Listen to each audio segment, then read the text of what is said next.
오케이. 됐습니다. 오케이 됐다. 구사형 1번 죄송합니다. 수업 설계 시작하도록 하겠습니다. 평가에 관한 피드백을 계획하고 학생과 학생, 교사와 학생이 협력적인 소통을 하게 된다면 학생들은 사유하는 학생이 될 수 있으며 이는 곧 깊이 있는 수업으로 연결됩니다. 따라서 저는 우선 평가에 대한 피드백을 계획하고 이를 바탕으로 학생이 성장할 시간을 계획했습니다. 첫째, 관찰평가를 활용하였습니다. 구체적으로 학생들에게 관찰 관점에 대해서 활동을 하기 전에 제시하였습니다. 학생들은 이를 내면화할 시간을 가지게 되었으며 교사가 관찰하면서 알맞게 평가 관점에 알맞게 학습을 진행하고 있는지 관찰할 수 있게 되었습니다. 둘째, 동료 평가를 활용하였습니다. 구체적으로 학생들은 학습 활동을 마무리 지은 후 모든 활동을 마무리 지은 후 하이러닝에 올리게 하였습니다. 이후 하이러닝에 올렸던 내용에 대하여 학생들이 좋았던 점, 아쉬웠던 점, 그리고 새롭게 알게 됐던 점 등에 대해서 댓글을 달 수 있게 하였습니다. 이러한 동료 평가를 통해서 학생들은 자신이 같은 생각을 한 댓글에 통해 자신의 생각을 정교화할 수 있으며 자신과 다른 생각을 한 댓글에 대해서 자신이 부족한 점을 스스로 이해할 수 있게 되었습니다. 이와 같은 동료의 피드백을 바탕으로 학습 이후 학생들은 스스로를 성찰할 수 있는 시간을 가지게 됨으로써 이후 학습에 도움이 됩니다. 다음으로 학생, 교사-학생 간의 협력적인 상호작용을 학습하도록 어떻게 구성하는지 말씀드리겠습니다. 우선 첫째, 학생과 학생 간의 상호작용은 토의 활동과 탐구 활동을 하도록 하였습니다. 6명당 1개의 모둠으로서 3개의 모둠을 구성하여 학생들이 함께 실험을 하고 이를 바탕으로 왜 구름 생성 실험을 하지 않았는지에 대한 이유에 대해서 학생이 질문을 하였을 경우 그 질문에 대해서 함께 서로 토의 활동을 통해 답을 알아내가는 그런 토의 수업을 통해서 상호작용으로 학생들이 문제를 해결할 수 있게 하였습니다. 둘째, 교사 학생의 협력적인 상호작용은 시범 실험을 통하여 제공하였습니다. 시범 실험을 통하여 교사는 학생들에게 실험을 하는 방법과 실험을 할 때의 관점, 유의점을 제공하였습니다. 또한 이후 질의응답 시간을 가짐으로써 교사와 학생은 협력적인 상호작용으로 함께 성장해 나갈 수 있게 되었습니다. 이와 같이 평가에 대한 피드백을 위한 관찰평가와 동료평가, 학생과 학생, 교사, 학생 간의 협력적 상호작용을 위해 토의 활동과 시범 실험에 대한 질문 활동을 통하여 학생들은 더욱더 깊이 있는 수업을 가능하게 되었으며 학생들은 사유하는 학생으로 성장해 나갈 수 있게 되었습니다. 이상입니다.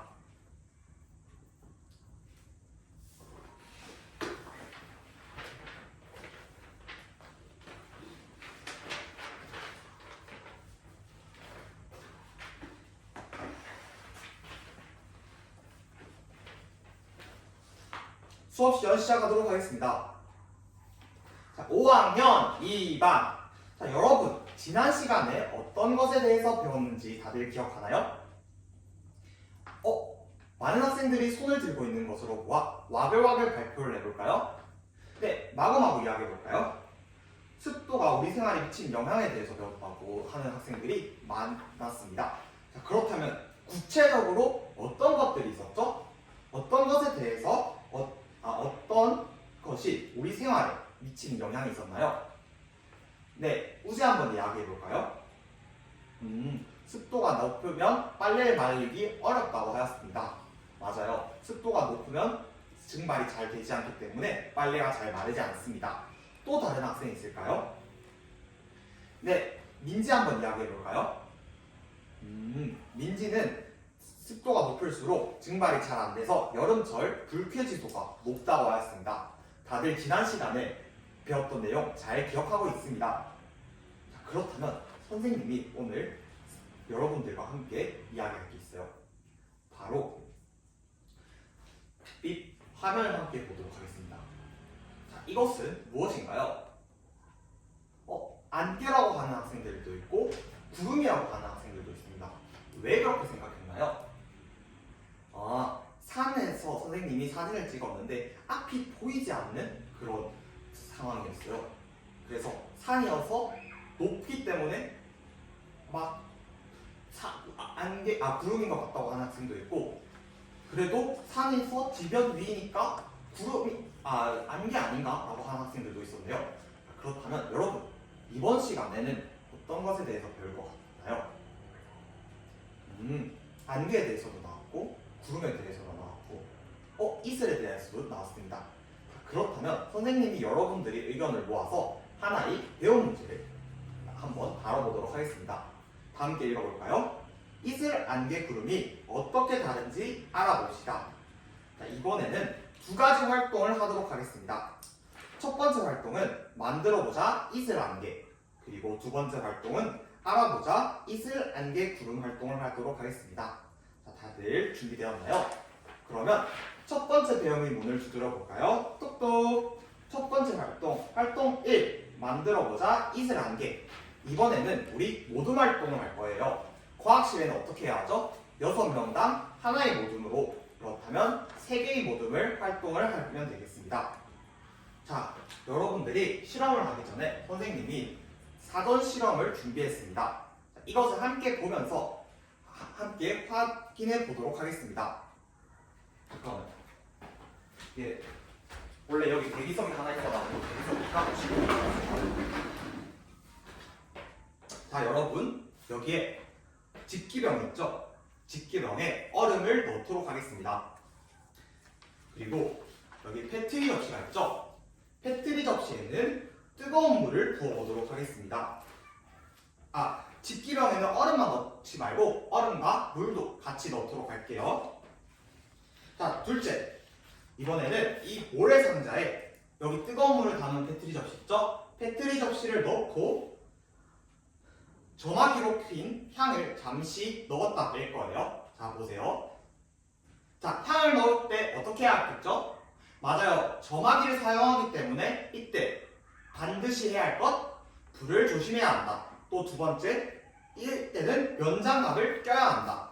그래서 선생님 지금 면장갑 낀 거 다들 보이죠? 네, 좋습니다.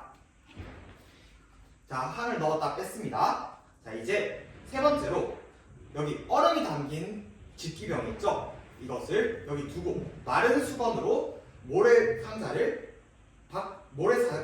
밖으로 공기가 빠져나가지 못하게 한번 덮어두도록 하겠습니다. 자, 이러면 어떻게 될까요? 안과 밖이 차단이 되겠죠? 자, 여러분, 이 실험을 통해서 무엇을 관찰해야 할까요? 네, 은성이 한번 이야기해 볼까요? 집기병 표면이 어떻게 되는지 봐야 할 것 같다고요? 네, 맞습니다. 또 다른 학생? 모래상자 내부를 꼭꼭 막았기 때문에 모래상자 내부의 변화도 봐야 할 것 같다고 하였습니다. 좋습니다. 그러면 선생님이 사전 실험은 잠시 덮어두고 여러분도 함께 이 활동을 하도록 하겠습니다. 이때 다들 뜨거운 물 그리고 점화기를 사용하는 만큼 화상을 입지 않도록 면장갑을 꼭 끼고 반드시 조심하도록 합시다. 그러면 활동 시작하겠습니다. 선생님이 돌아다니면서 여러분들이 실험을 통해 안개와 이슬을 만들 수 있는지, 그리고 이를 통해서 사고력과 탐구 능력을 얼마나 기르는지 한번 평가하면서 돌아다니겠습니다. 활동 시작하겠습니다.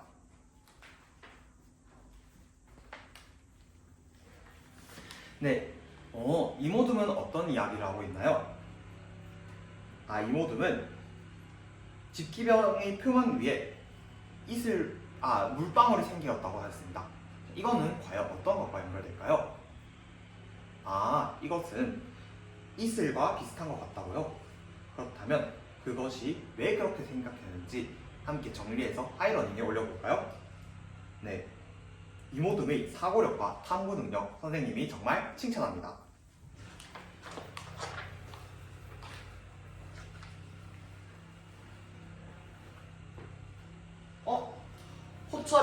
호철이는 무슨 이유 때문에 지금 어려움을 겪고 있나요? 호철이는 지금 몸을 가만히 있지 못하겠는데 만약 움직여버린다면 과학실이라서 큰 사고가 날 것 같다고요? 그럼 호철이 선생님이랑 같이 손을 잡고 교실 뒤로 잠시 나가볼까요? 네, 한 바퀴 걷고 다른 모둠들이 어떻게 하는지 한번 그림을 통해서 그려보고 다시 돌아와서 활동을 마무리 지어볼까요? 할 수 있을 것 같다고요? 좋습니다. 선생님이 호철이의 모습 응원하도록 하겠습니다.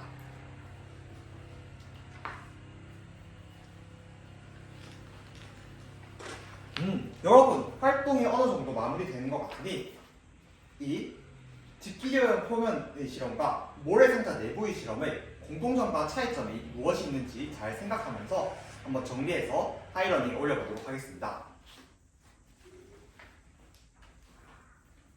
호철이도 한번 움직이고 나니까 잘 활동에 참여할 수 있게 되었네요. 좋습니다. 선생님이 칭찬합니다.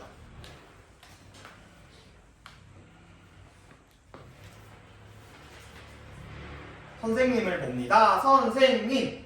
네, 다들 활동을 마무리한 것 같은데요. 그러면 우리 하이러닝에 어떤 내용이 올라왔는지 함께 비교해 볼까요?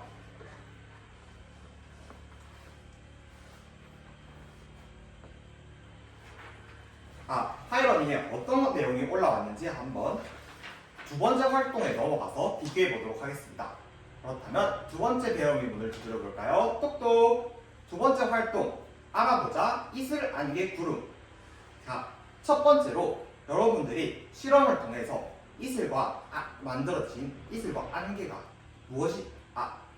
첫 번째로 여러분들이 실험을 통해서 만들어진 것이 무엇인지에 대해서 한번 생각해보고 모둠원들과 이야기해보도록 하겠습니다.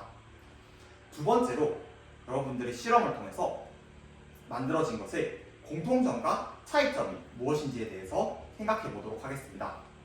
그리고 세 번째로 자료 위에 여러분들이 실험을 통해 알게 된 점을 한번 정리해보도록 하겠습니다. 활동 시작하도록 하겠습니다.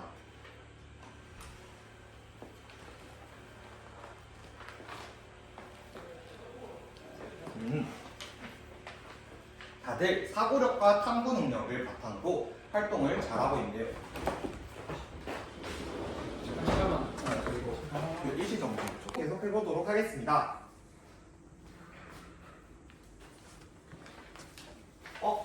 산모둠은 무슨 이유 때문에 활동에 어려움을 겪나요? 집기병의 표면에 생긴 것과 모래상자의 내부에 생긴 것이 무엇인지 잘 모르겠다고요? 우리 이 활동의 이름이 뭐죠? 이슬, 안개, 구름이죠? 그렇다면 우리 함께 산모둠은 이슬과 안개 그리고 구름이 뭔지 잘 모르겠다고요? 알겠습니다. 좋습니다. 선생님을 봅니다. 선생님! 자, 우리가 이슬, 안개, 구름이 무엇인지에 대해서 먼저 알아보고 한번 대응시키면서 공통점과 차이점에 대해 알아보도록 하겠습니다. 자, 이슬이란 수증기가 물체의 표면에서 기체가 액체가 되는 것입니다. 예를 한번 들어볼까요? 우리 목욕탕에서 천장에 물이 떨어지는 거 기억나요? 아니면 우리가 차가운 물을 실온에 놔뒀을 때 컵 표면에 뭔가 물방울이 맺히는 거 기억나나요? 네, 이런 것들을 바로 이슬이라고 합니다. 이렇게 표면에 맺히는 것을 이슬이라고 합니다. 두 번째, 안개란 수증기가 지표 근처, 그러니까 우리 땅 위에서 기체가 액체로 변해서 작은 물방울 상태로 둥둥 떠다니는 것을 안개라고 합니다. 자, 그리고 마지막으로 구름이란 수증기가 하늘 높이에서 기체가 액체로 되어서 작은 물방울이 되어 둥둥 떠다니는 것입니다. 다들 이해했나요? 은수, 질문의 손을 들었네요. 은수, 어떤 이유 때문에 궁금한 것이 있나요? 그렇다면 우리가 이번에 했던 실험은 이슬과 안개를 만드는 실험인 건 알겠는데 왜 구름 실험은 하지 않는지 궁금하다고 하였습니다. 자, 여러분, 선생님이 방금 이슬, 안개, 구름이 무엇인지에 대해서 이야기했죠? 자, 그렇다면 여러분 모두먼들과 이분간 토의하며 어떤 이유 때문에 구름 실험을 안 했는지에 대해서 생각해 본 뒤 이야기해 볼까요? 활동을 다 마무리 지은 것 같으니 한번 발표해 보도록 하겠습니다. 산모둠에서 이야기를 나눴다는데요. 산모둠 한번 이야기해 볼까요? 맞아요. 구름은 저 위에서, 하늘 위에서 생기기 때문에